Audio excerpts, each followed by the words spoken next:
Personally, I tried not to meet him. Since there was a guy named Charles Lawrence who wasn't around at all.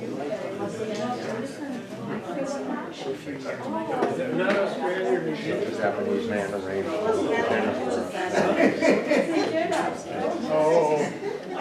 restaurant in Midtown.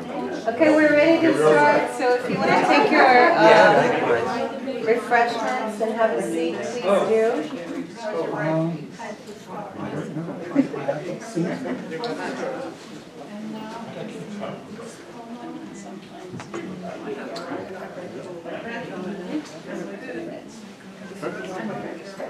So I just want, so good afternoon, everyone. Thank you for coming. I'm really honored and pleased that Dr. Schweitzer has agreed to give a lecture, and it's my honor because I got to read his memoir, one of the first people who read his memoir this last summer, and I was so intrigued. I had known about Fred and his story, but I became more and more intrigued about his journey, and his journey in his personal life, and his life as an intellectual and academic, his life as a thinker, the transformations that he made, and the impact he made upon academia as a historian. And I was even more impressed by that. So I said, Fred, why don't we do something where you can actually present your 50 years at Manhattan College as a scholar, and to me, a dear friend who comes over and shares a meal with me once in a while. But I want to say that today is actually really appropriate because it's Yom HaShoah, and all over the nation, people are remembering the 6 million Jews and 5 million others, the lives that were lost during the Holocaust, and there was a moment of silence. So I just think it's appropriate because I think that there are so many deep, profound insights that Fred has in his work that sort of make us think deeply about the loss during the Holocaust, but also how we have to inform each other and non-Jews about what happened. So with that being said, I'm going to introduce Fred Schweitzer now.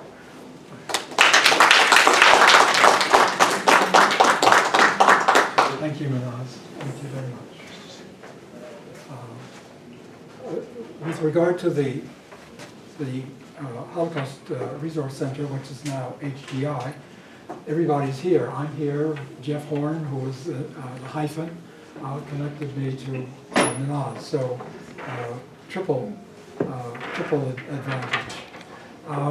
I usually have larger audiences, but I understand this is a busy season with honor society initiations, etc., etc., etc. Let me say my talk has been billed as though springing from my memoir, What Love Can Do. But my remarks are what determination can do or try to do to combat anti-Semitism.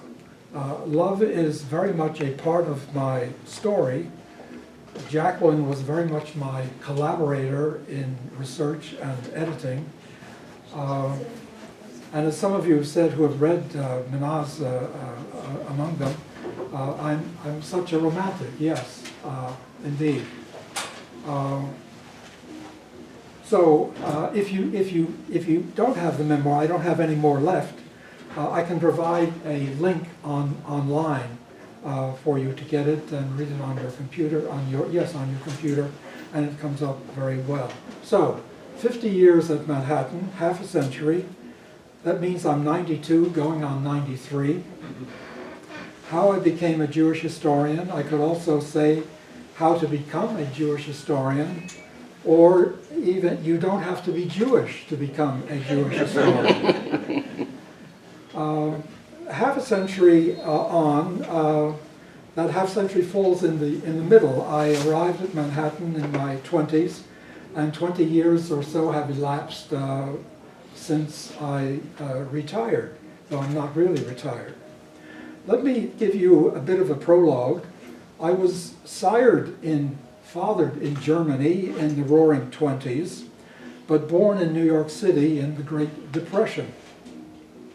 It was not a very auspicious beginning. My mother had been raped at gunpoint, and she fled, and apparently she had been planning to not flee, but to emigrate to the United States quite some time previously.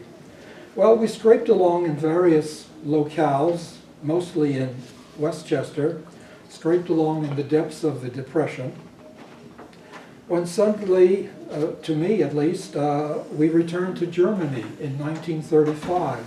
The new Germany, as the phrase was, to my grandparents' ancestral home in Chemnat, in the southwest part of the country. I went to school, and I was being groomed to be a Hitler Jugend. They were called then, it was the lower ranks, a Jungschar, sort of a Cub Scout. I wore a uniform, brown with black trim and a red swastika and that sort of thing. I remember jumping out of my grandfather's haymow. Why? Because I was practicing for the Mutprobe, the test of courage, which Jungschars had to do every so often. I marched with quite a number of others on hikes in military formation, singing patriot songs. I remember in particular one day when it suddenly started raining, and we took cover at the Hitler Youth, our leader, in a church. And he told us, pointing to a picture of Jesus, "Dirty little Jew." Jesus was. The teacher in the classroom shouted all the time, "You dumbheads, what do you think this is? Be quiet. You think this is a Jewish school?" My cousin remembers, I don't, but I'm sure it was there, that there was an inscription at the entrance of the school which was, "We were born to die for Germany."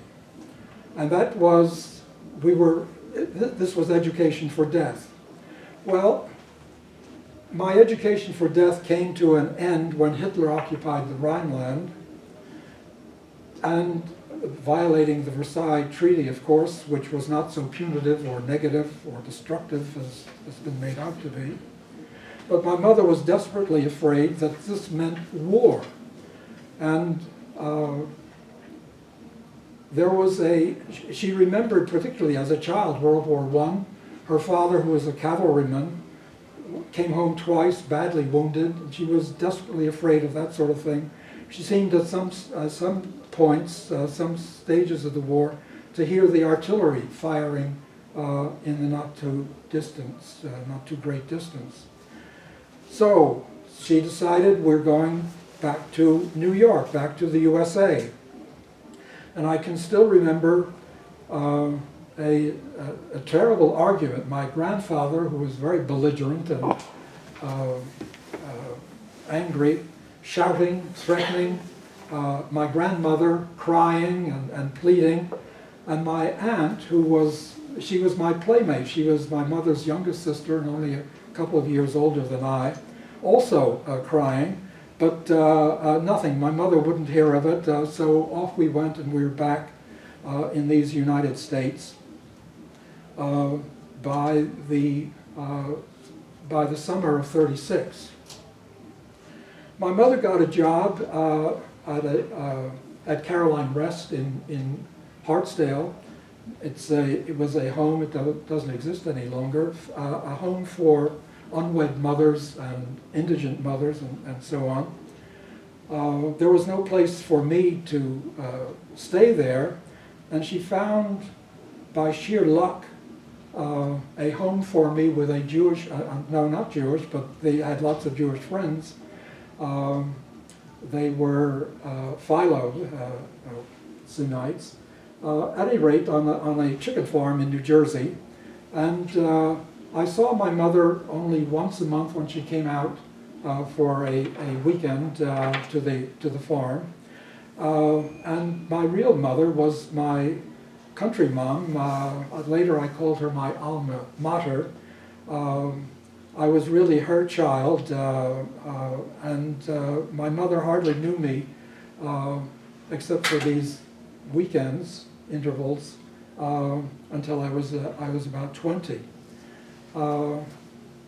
So at any rate, here I am. In retrospect, I must say, I love to say, my mother, though a simple farm girl with at best a 6th grade education, was more perceptive of the threat that Hitler posed than many of the statesmen at that time. My mother got a job at Caroline Rest. Well, I said that. I'm sorry.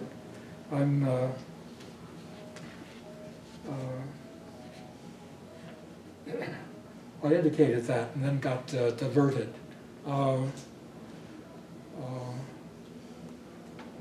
Well, I went to all the public schools, one after the other, in Susquehanna, New Jersey. Graduated from Roxbury High with the medal in mathematics. I went to Lehigh, famous engineering school like Manhattan College, famous engineering school, to become an engineer. But all freshman engineers had to take a year-long course on the history of Western civilization in the manner of Arnold Toynbee, if you know that name, and world history. And I loved the course so much that I switched my major to history, to the consternation of both moms and to my Uncle Joe as well. And things, once I got settled in to the new school at Lehigh and the new department,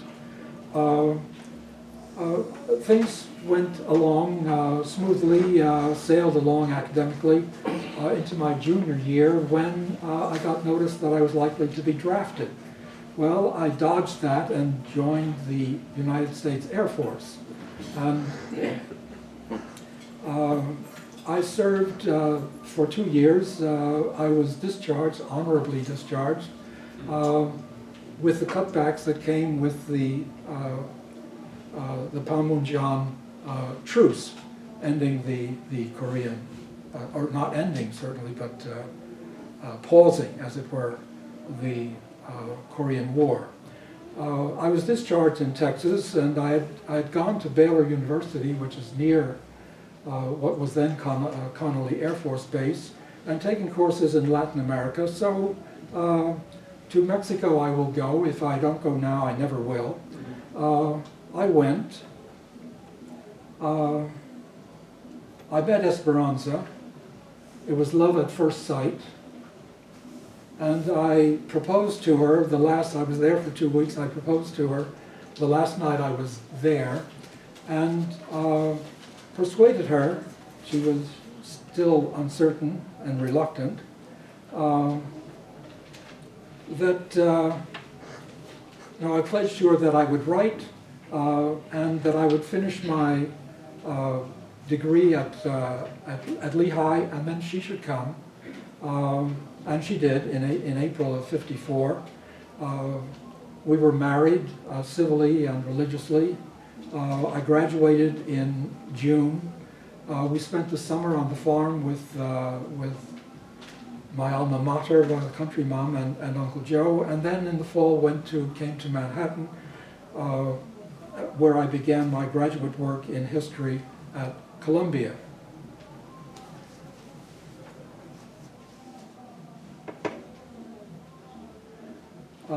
I took my MA in the next year, 54 to 55, so I was qualified to be a teacher.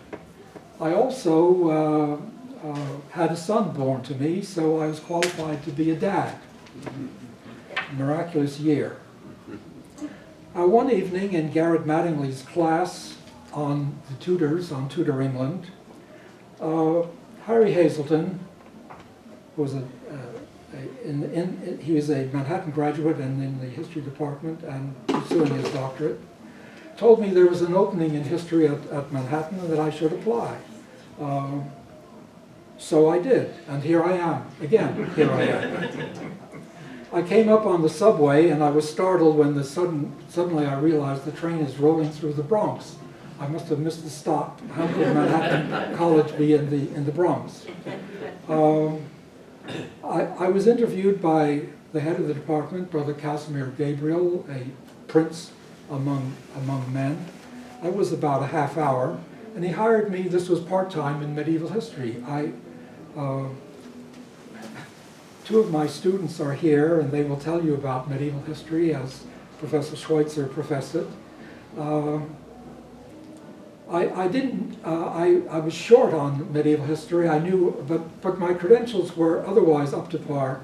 So I got on. I took up the course, and it went very well. I kept a few pages ahead of my students. We began with Gibbon's Volume 1, the history, the decline and fall of the Roman Empire.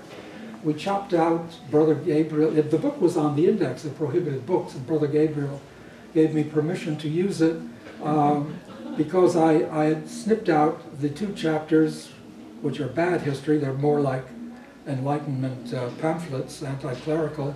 The bad history chapters on the history of the Jews, on the history of Christianity, the church, and so forth.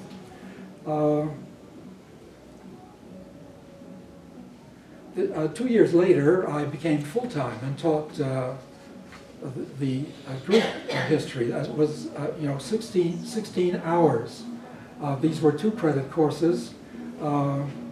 In ancient history, no snippets. Snippets weren't permitted. So we read Herodotus complete, Thucydides complete, a spread of Plutarch's lives up to Alexander the Great. And one of my students, I see him frequently. I wish he was here to chastise him. He came to my office and said, "Oh, Professor Schweitzer, I work harder. There's much more work in this 2-credit course than I do in my 3-credit courses." I don't know how I mollified him, but I did, and he became a very eminent medieval scholar.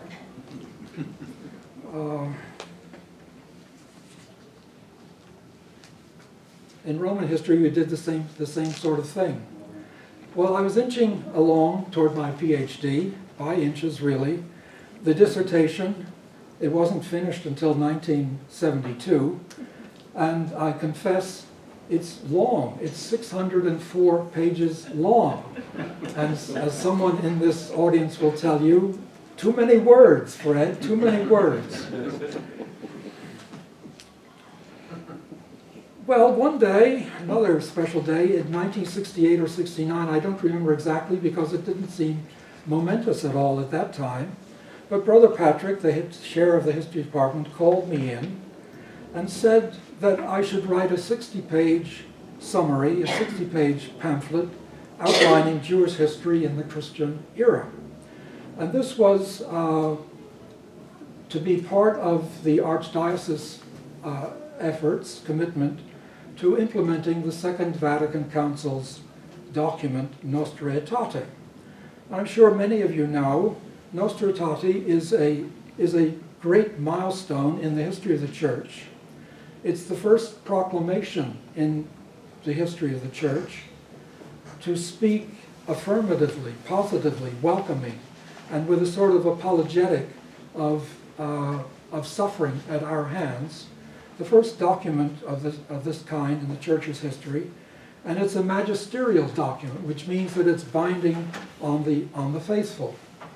So, 60 pages and so on. I didn't want to do it. I wanted to finish my dissertation. I also said I'm not qualified, and I wasn't. But he said, Brother Patrick, in effect, you're the least unqualified member of this. So, and another rationale, it's only 60 pages, do it 1, 2, 3, and you get back to the dissertation. So I launched, but not surprising to you, I'm sure, you can't do it in 60 pages. Distortion, brevity of 60-page kind, omission, these are the bane of Jewish history as it has been rendered and understood by non-Jewish historians. So the book, it became a book, 300 pages. And then I said, finished, now, goodbye, back to the dissertation. Oh no, I had to go on the road to promote the book. I had to conduct workshops, and I did it willingly. I was really gung-ho by that time, or in high gear. Conduct workshops, how you might do this, and why you should incorporate some segments of Jewish history, the Holocaust, Israel reborn, the myths about Jewish economic genius, and so forth. And that wasn't in short order either. I was doing that for another 10 years. I went and working on the dissertation also, of course. P2P, Portland, Oregon to Portland, Maine. I went to Chicago. I went all over the country. San Antonio, and I also went to a college up the way called Iona, and I got a very hostile reception. I was operating in a resistant medium. Elena is not here, or I would tax her with that. At any rate, one thing led to another, as it always does. There was no plan, but just one thing, and the next step seemed the natural, plausible, if not inexorable one. I was giving sermons in synagogues and on Saturdays, on Sunday, speaking in Catholic churches. I started writing, I was writing letters to the editors, I was writing book reviews, and then writing books, one book after another, an authored book, co-authored book, co-edited book, a contribution I made or introduction I wrote to another book, and so on and so forth. I went, and in one of these steps, easy, natural, and appropriate, and sort of inevitable at the time, was the founding of the Holocaust Resource Center here at Manhattan in 1996-7.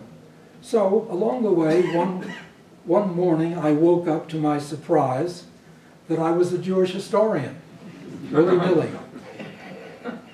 And that was confirmed, I thought rather dramatically at the time. I got an invitation from the University of Paris to speak at its center, which was for the study of the Jews of the English-speaking countries. So off I went, and I spoke on the uniqueness of Anglo Jewry. Now, my work was not free of static. There were places like Iona where I was not made to feel welcome. I got lots of caustic notes slipped under my door, mostly anonymous, not always, and sometimes these were from colleagues, some students, and from alumni. I always responded in some way that I could manage, and one of the instruments was The Viewpoint, which was a college publication, weekly, an in-house publication addressed to the college community. And I wrote one of the short articles on St. John Chrysostom, one of the great fathers of the church, a Greek father. This was on his 8 orations against the Jews. I said St. John Chrysostom was an anti-Semitic volcano.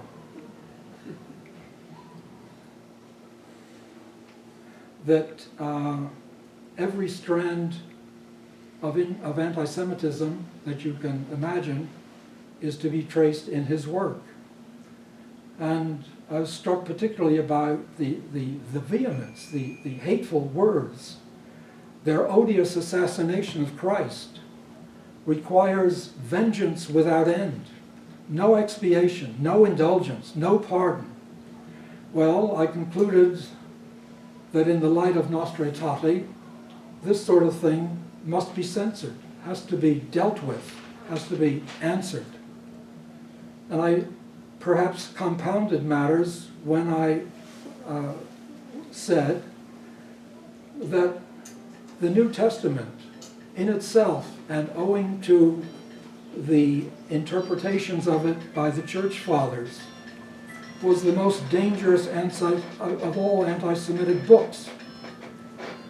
Other forms derive from it. They are adaptations, they are updatings, they are modernizations, they are secularizations, they are racializations.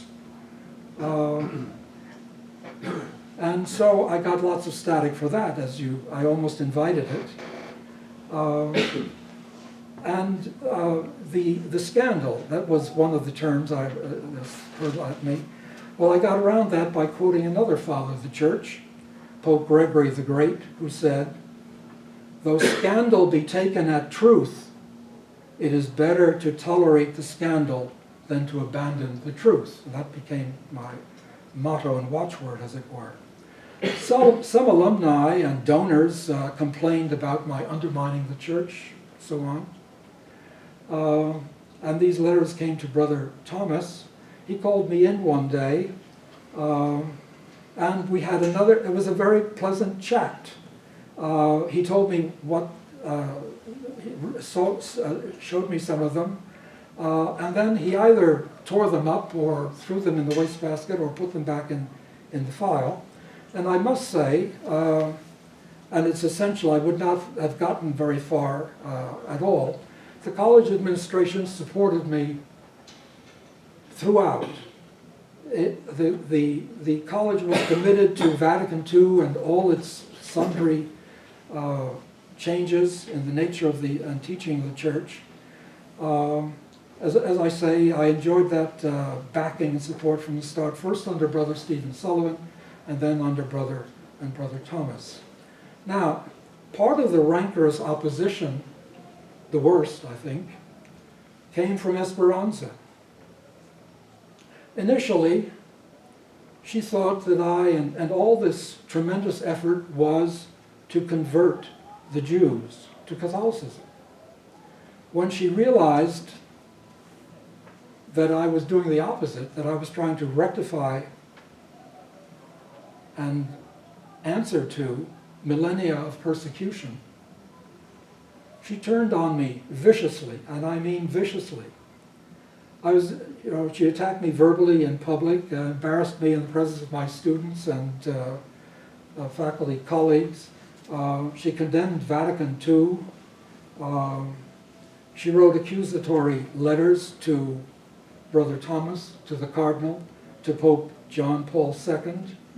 She became a noisy anti-Semitic operative, as it were.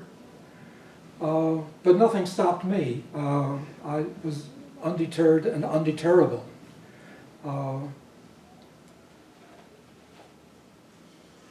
Looking back, given the nature of her belief and her education as a child, religious education and so on, literal, simplistic, fervent, passionate, emotional, pre-Vatican II, almost I would say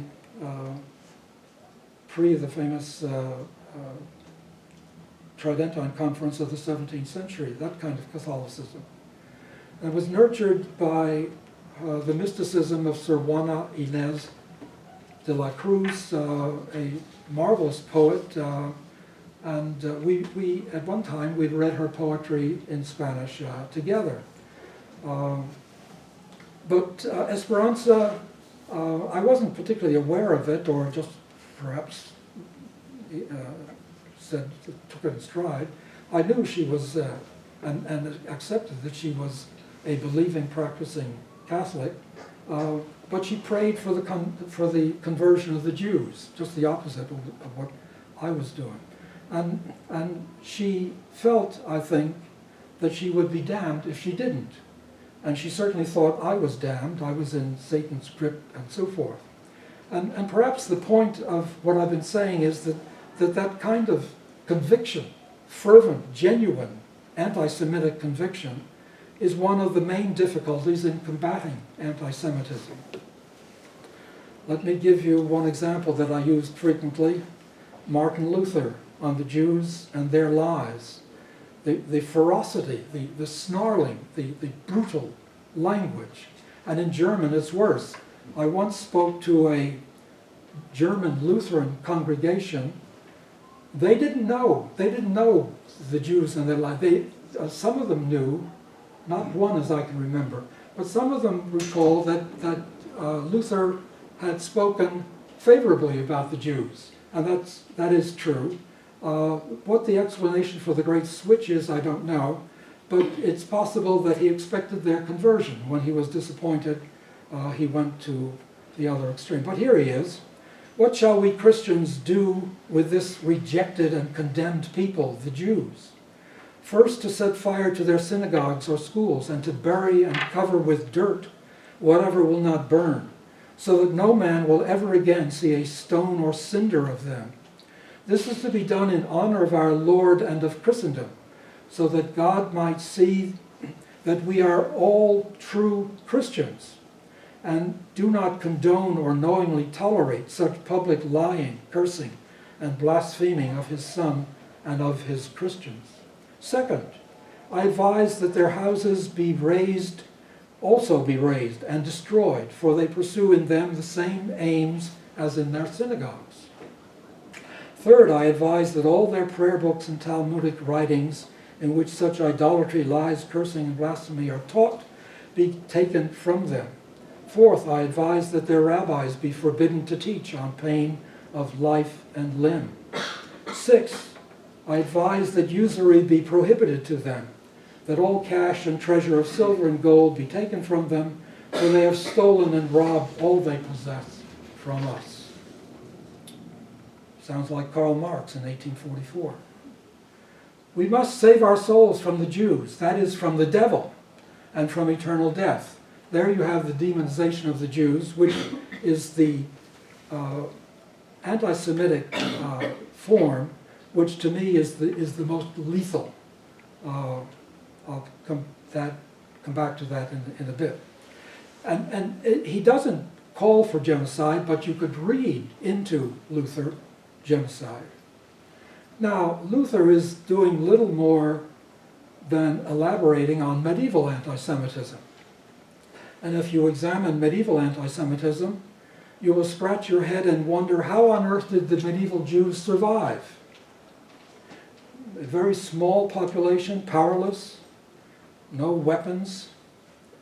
The answer is another father church, Saint Augustine, the greatest of them, and what is called the witness theology.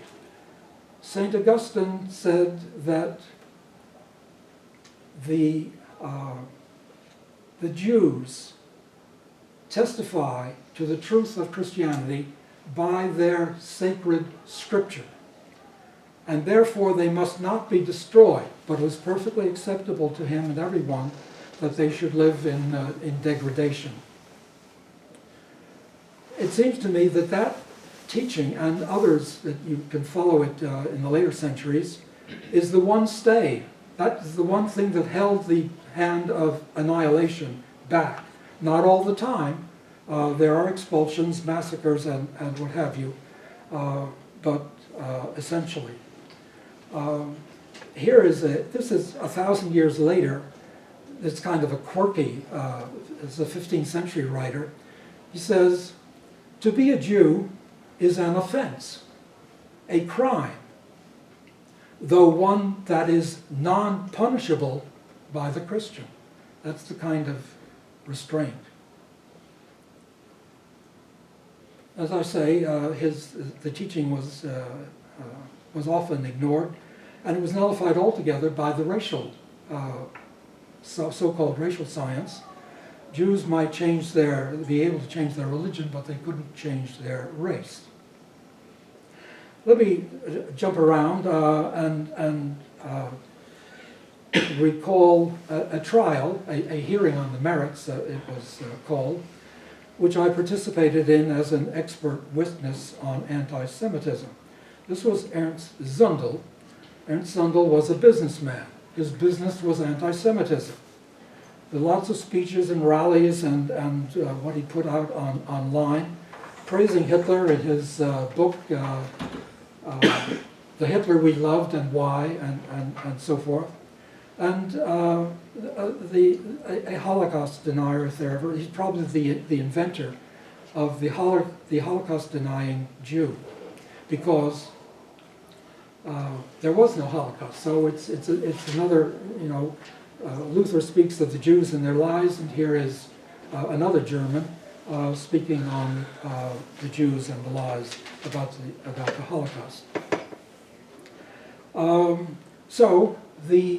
This was in Canada, and the Canadian Human Rights Commission called on me. This was the third attempt to prosecute Zundel. Raoul Hilberg and Christopher Browning had both tried.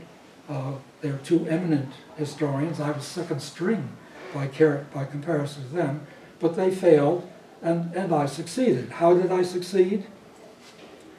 I tripped off from the 12th century and the Crusades, episode by episode, in which there was a barrage of anti-Semitic propaganda and rhetoric and threats that was followed by an incident of violence against Jews.